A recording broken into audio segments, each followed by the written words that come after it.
Hey guys, MJ here, this time with a more of a preview than an actual review for Custom Month. This time I'm going to be looking at what's going to be the first collaboration project between myself and the Viperia. This project I did the build for, as well as a rough paint job on, and then he's going to go back and give it an actual full-blown good paint job, and then it'll end up on eBay. But I wanted to show the custom and actually give everybody a feel of how it is.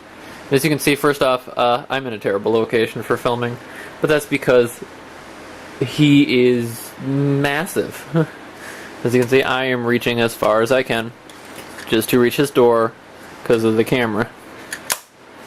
But I still felt like he needed to be shown off, and I need to figure out how to do a review for something that's big, because I have something bigger, quite a bit bigger, that I'll be reviewing later this year, hopefully, possibly early into next year.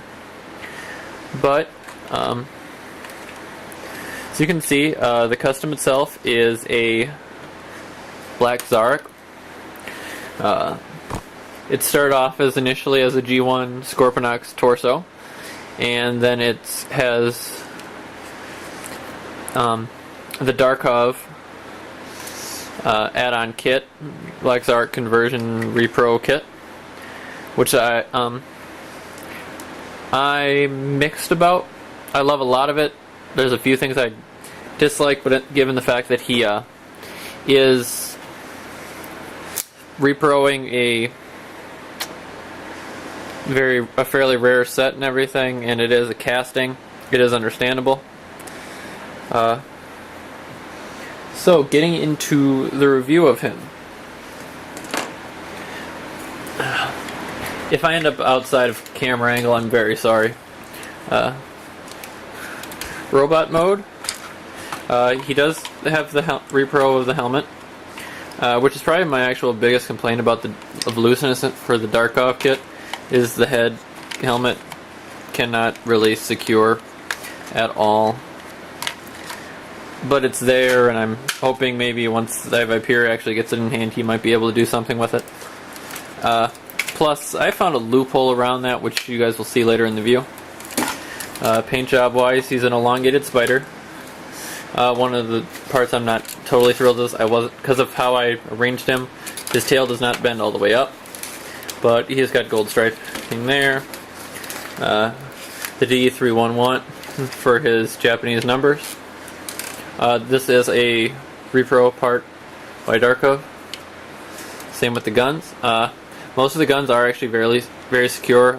Only one of them has any looseness issues, which some future floor polish should fix that. Does have the head. Master pops off, transforms. Same on both sides. Crest flips down. And all in all, I'm actually fairly proud of him.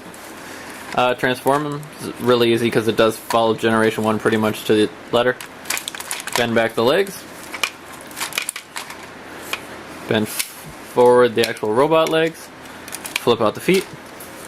Same thing on the other side. Flip out the feet. Arms, you're going to want to rotate into place. Bend down. Bend at the upper bicep. Straighten out the claw arm, and bend at the wrist. What would be the wrist? I guess on a Scorpion.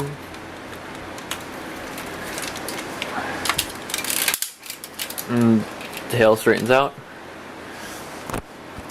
Same thing on the other side. Bend it down. Bend down. Rotate, rotate.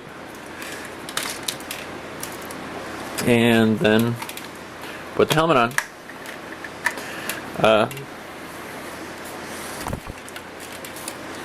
Try to get him in camera angle as much as possible. And yeah, like I said, I'm filming on a chair because I don't really have a good kitchen counter either or anything right now. But there he is in robot mode. He is tall, to say the least. Size comparison wise,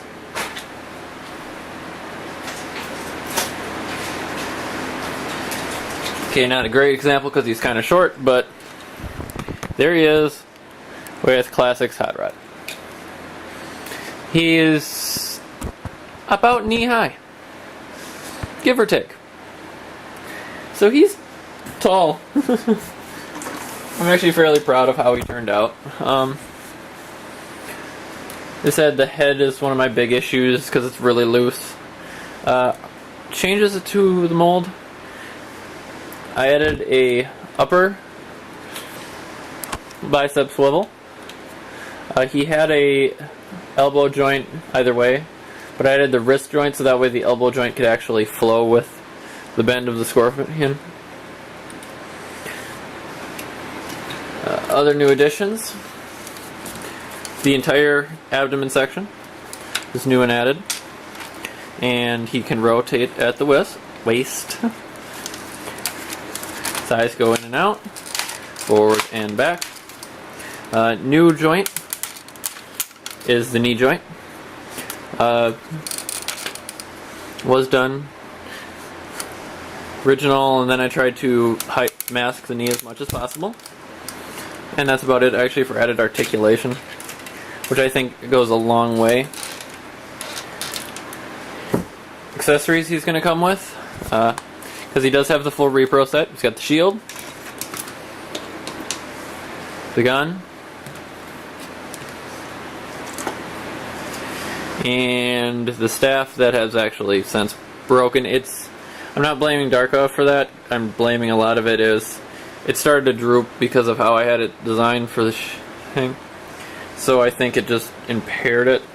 It is a easy fix, and I will be fixing it shortly. And actually, I think I'm going to debating about trying to reinforce it, boring it out, putting a dowel in the actual center. See if I have time before I mail them off. And then, aside from that, the headmaster, because I did spend a good amount of time building him, and he has gotten bigger. There was something else I felt was wrong. Here's his headmaster. Now, I'm assuming most of you can see my problem. This and that are very different sizes, especially considering this is the head. And I know he's supposed to have the helmet on.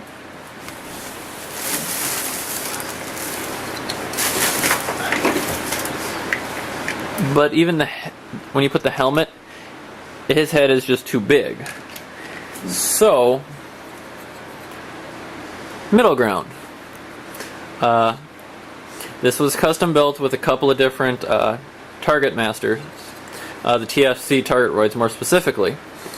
Rodimus and which there's the target master in robot mode, or the headmaster in robot mode. This is the full Zarak body colors. And it's not fully attached yet, but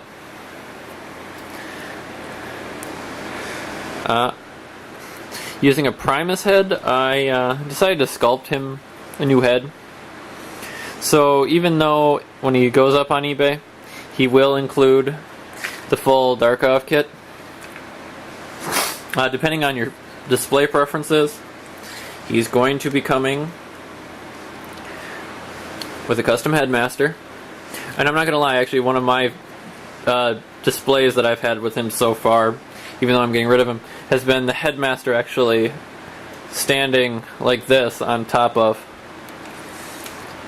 the big old Zarak. So I'm actually fairly proud of him.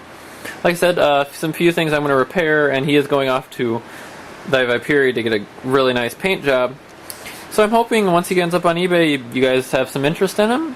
And thank you for tuning in, and have a great day.